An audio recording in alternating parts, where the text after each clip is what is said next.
All right, this is chapter 2 from The Lightning Thief. 3 old ladies knit the socks of death. I was used to the occasional weird experience, but usually they were over quickly. This 24/7 hallucination was more than I could handle. For the rest of the school year, the entire campus seemed to be playing some kind of trick on me. The students acted as if they were completely and totally convinced that Miss Kerr, a pretty blonde woman whom I'd never seen in my life until she got on our bus at the end of the field trip, had been our pre-algebra teacher since Christmas. Every so often, I would spring a Mrs. Dodds reference on somebody, just to see if I could trip them up, but they would just stare at me like I was psycho. It got so I almost believed them. Mrs. Dodds had never existed. Almost. But Grover couldn't fool me. When I mentioned the name Dodds to him, he would hesitate, then claim she didn't exist. But I knew he was lying. Something was going on. Something had happened at the museum.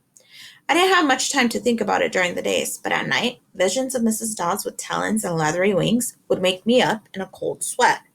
The freak weather continued, which didn't help my mood. One night, a thunderstorm blew out the windows in my dorm room.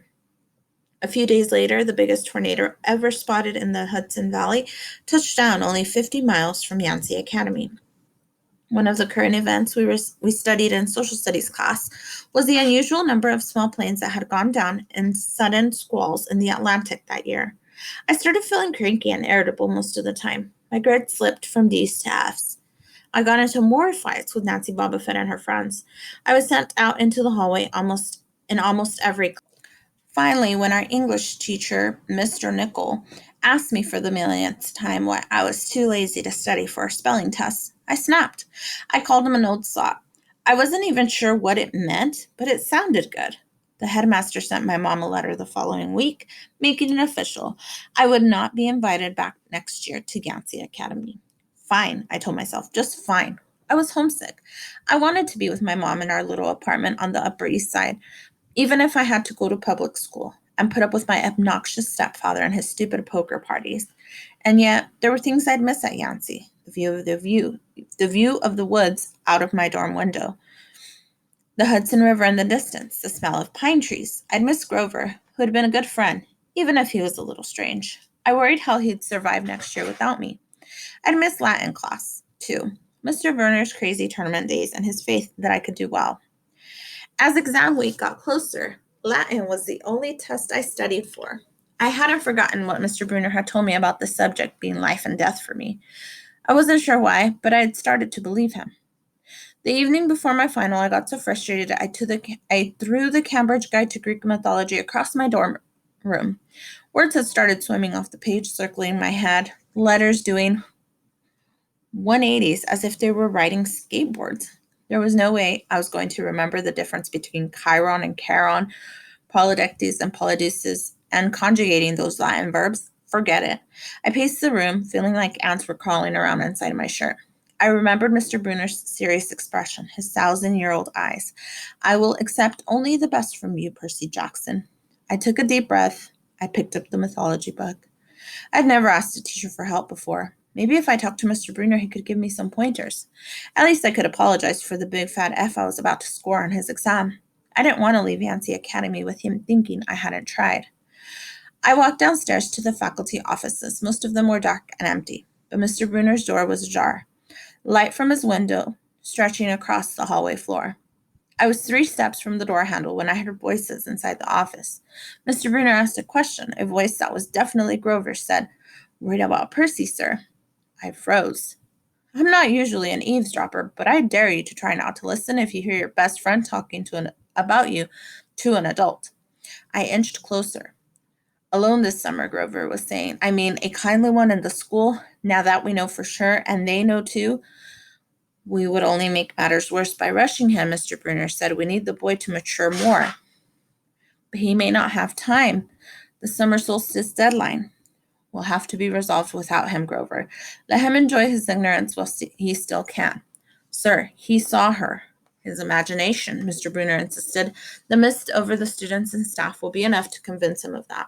"Sir, I couldn't fail in my duties again." Grover's voice was choked with emotion. "You know what that would mean." "You haven't failed, Grover," Mr. Bruner said kindly. I should have seen her for what she was. Now let's just worry about keeping Percy alive until next fall. The mythology book dropped out of my hand and hit the floor with a thud. Mr. Brunner was silent, my heart hammering. I picked up the book and backed down the hall. A shadow slid across the lighted glass of Brunner's office door. The shadow of something much taller than my wheelchair teacher, holding something that looked suspiciously like an archer's bow. I opened the nearest door and slipped inside. A few seconds later, I heard a slow clop, clop, clop, like muffled wooden blocks. Then a sound like an animal snuffling right outside my door. A large, dark shape paused in front of the glass, then moved on. A bead of sweat trickled down my neck. Somewhere in the hall, Mr. Brunner spoke. Mr. Brunner spoke. Nothing, he murmured. My nerves haven't been right since the winter solstice. Mine either, said Grover. But I could have sworn. Go back to the dorm, Mr. Brunner told him. You've got a long day of exams tomorrow. Don't mind me. Don't remind me. The lights went out in Mr. Brunner's office. I waited in the dark for what seemed like forever. Finally, I slipped out into the hallway and made my way back up to the dorm. Grover was lying on his bed, studying his Latin exam notes like he'd been there all night. Hey, he said, bleary-eyed. You going to be ready for this test? I didn't answer. You look awful, he frowned. Is everything okay? Just tired. I turned so he couldn't read my expression and started getting ready for bed. I didn't understand what I heard downstairs. I wanted to believe I'd imagined the whole thing. But one thing was clear. Grover and Mr. Brunner were talking about me behind my back. They thought I was in some kind of danger. The next afternoon, as I was leaving the 3-hour Latin exam, my eyes swimming with all the Greek and Roman names I'd misspelled, Mr. Brunner called me back inside. For a moment, I was worried he'd found out about my eavesdropping the night before, but that didn't seem to be the problem. Percy, he said, don't be discouraged about leaving Yancey. It's for the best. His tone was kind, but the words still embarrassed me, even though he was speaking quietly. The other kids finishing the test could hear. Nancy Bobbitt smirked at me and made sarcastic little kissing motions with her lips. I mumbled, okay, sir. I mean, Mr. Brunner wheeled his chair back and forth like he wasn't sure what to say. This isn't the right place for you. It was only a matter of time. My eyes stung. Here was my favorite teacher in front of the class telling me I couldn't handle it. After saying he'd believed in me all year, now he was telling me I was destined to get kicked out. Right, I said, trembling. No, Mr. Brunner said. Oh, confound it all. What I'm trying to say, you're not normal, Percy. That's nothing to be... Thanks, I blurted. Thanks a lot, sir, for reminding me. Percy, but I was already gone. On the last day of the term, I shoved my clothes into my suitcase. The other guys were joking around, talking about their vacation plans. One of them was going to take a hiking trip to Switzerland. Another was cruising the Caribbean for a month. They were juvenile delinquents like me, but they were rich juvenile delinquents. Their daddies were executives or ambassadors or celebrities. I was a nobody from a family of nobodies. They asked me what I was doing this summer, and I told them I was going back to the city. What I didn't tell them was that I'd have to get a summer job walking dogs or selling magazine subscriptions and spend my free time worrying about where I'd go to school in the fall. Oh, one of the guys said, that's cool. They went back to their conversations as if I'd never existed. The only person I dreaded saying goodbye to was Grover. But as it turned out, I didn't have to. He'd booked a ticket to Manhattan on the same Greyhound as I had. So there we were, together again, heading into the city. During the whole bus ride, Grover kept glancing nervously down the aisle, watching the other passengers. It occurred to me that he always acted nervous and fidgety when we left Yancey, as if he expected something bad to happen. Before, I'd always assumed he was worried about getting teased, but there was nobody to tease him on the Greyhound. Finally, I couldn't stand it anymore. I said, looking for kindly ones? Grover nearly jumped out of his seat. What do you mean? I confessed about eavesdropping on him and Mr. Brunner the night before the exam.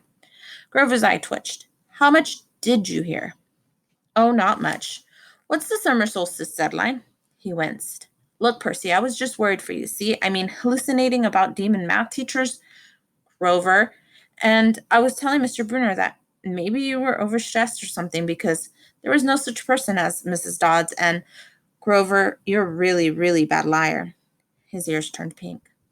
From his shirt pocket, he fished out a grubby business card. Just take this, okay, in case you need me this summer.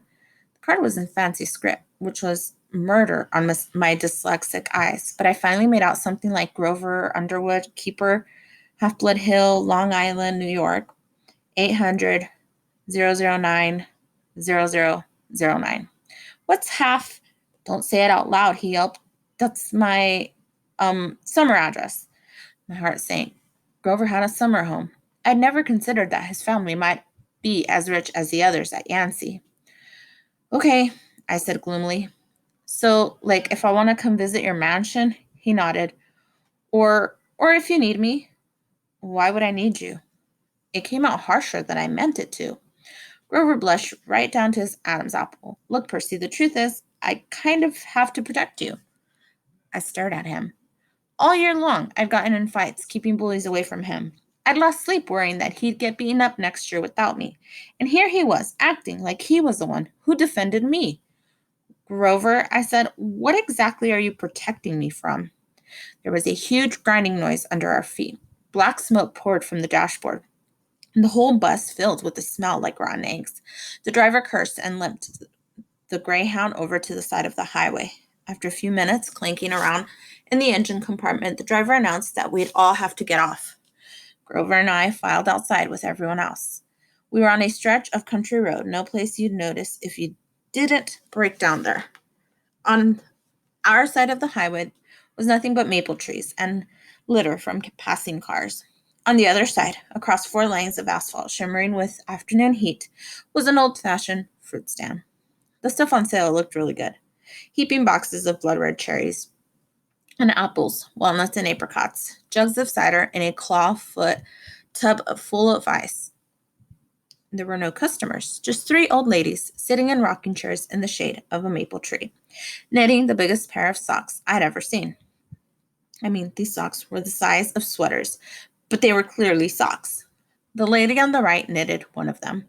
The lady on the left knitted the other. The lady in the middle held the enormous basket of electric blue yarn. All 3 women looked ancient, with pale faces wrinkled like fruit leather, silver hair tied back in white bandanas, bony arms sticking out of bleached cotton dresses. The weirdest thing was they seemed to be looking right at me. I looked at Grover to say something about this and saw that the blood had drained from his face. His nose was twitching. Grover, I said, hey man. Tell me they're not looking at you. They are, aren't they? Yeah, weird, huh? You think those socks would fit me? Not funny, Percy. Not funny at all. The old lady in the middle took out a huge pair of scissors, gold and silver, long bladed, like shears. I heard Grover catch his breath. We're getting on the bus, he told me. Come on. What? I said. It's 1,000 degrees in there. Come on. He pried open the door and climbed inside, but I stayed back. Across the road, the old ladies were still watching me. The middle one cut the yarn, and I swear I could hear that snip across 4 lanes of traffic. Her 2 friends balled up the electric blue socks, leaving me wondering who they could possibly be for. Sasquatch or Godzilla? At the rear of the bus, the driver wrenched a big chunk of smoky metal out of the engine compartment. The bus shuddered, and the engine roared back to life. The passengers cheered. Darn right, yelled the driver. He slapped the bus with his hat. Everybody back on board. Once we got going, I started feeling feverish, as if I'd caught the flu. Grover didn't look much better. He was shivering, and his teeth were chattering. Grover? Yeah? What are you not telling me? He dabbed his forehead with his shirt sleeve. Percy, what did you see back at the fruit stand? You mean the old ladies? What is it about them, man? They're not like Mrs. Dodds, are they? His expression was hard to read, but I got the feeling that the fruit stand ladies were something much, much worse than Mrs. Dodds. He said, just tell me what you saw. The middle one took out her scissors and she cut the yarn. He closed his eyes and made a gesture with his fingers that might have been crossing himself, but it wasn't. It was like something else, something almost older. He said, you saw her snip the cord? Yeah, so? But even as I said it, I knew it was a big deal. This is not happening, Grover mumbled. He started chewing at his thumb. I don't want this to be like the last time. What last time? Always sixth grade. They never get past six. Grover, I said, because he was really starting to scare me. What are you talking about? Let me walk you home from the bus station. Promise me. This seemed like a strange request to me, but I promised he could.